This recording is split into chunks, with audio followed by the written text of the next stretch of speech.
दोघं. आता मी जेव्हा आमचं जुळलं दोघांचं प्रेम, तेव्हा ती 16 वर्षाची होती, मी 20 वर्षाचा होतो. दोघे अल्पवयीन होतो. आता अल्पवयीन असताना सरिताताई तुम्ही साक्षी आहे, आम्ही दोघं कयामत से कयामत पिक्चर पाहायला गेलो.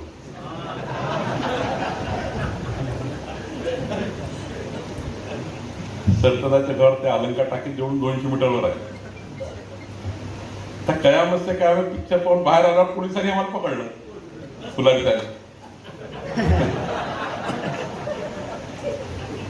म्हणजे आता आम्ही लहान लहान दिसतो, छोटे छोटे 20 आणि 16. पोलीस म्हणे मुलगी कोण आहे, तेव्हा घाबरलो पोलिसांना आम्ही. तर ती सांगून नाही आली, मी घरी सांगून नाही आलो. पाहायला गेलो पिक्चर. तर पिक्चर पाहिल्यानंतर पोलिसांनी पकडलं तर अवघड झालं. आता 16 वर्षाची माझी बायको, मी 20 वर्षाचा. ती ना घरी सांगतायत आणि मला ना सांगतायत काय केलं आम्ही. पिक्चरच पाहिला होता.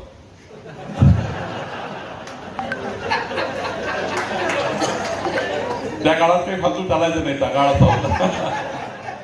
आता हा काळ 40-35 वर्षापूर्वीचा काळ. तर पिक्चर पाहून आल्यानंतर पोलिसांनी पकडलं, सरळ सीताबर्डी पोलीस स्टेशनला फुलारी साहेब तुम्ही घेऊन गेले. तिथे कारण नसताना माझ्यावर अल्पवयीन मुलगी पळवून नेली म्हणून घेतलं.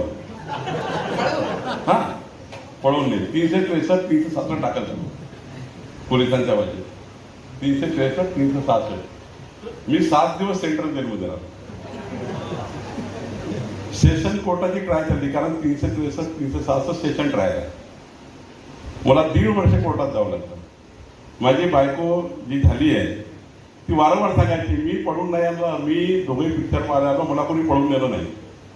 पोलिसांना ती वारंवार सांगायची, मी काही पळून नाही आली आहे, मी पिक्चर पाहायला आली आहे. पण नाबालिक कुणी तर बयान घेतं कोण?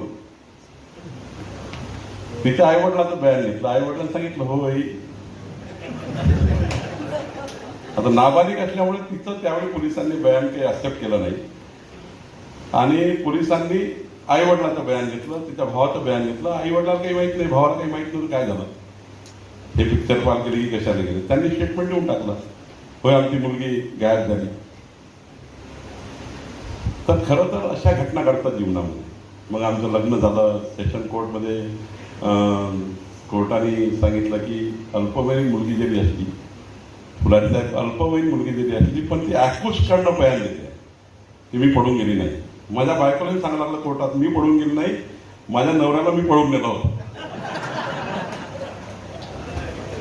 आता इतक्या वर्षानंतर, 37 वर्षानंतर एक इन्फ्लुएन्सर धाराशिवचा, तो माझ्या जीवनावर टीका करतो आत्ता 4 दिवसापूर्वी.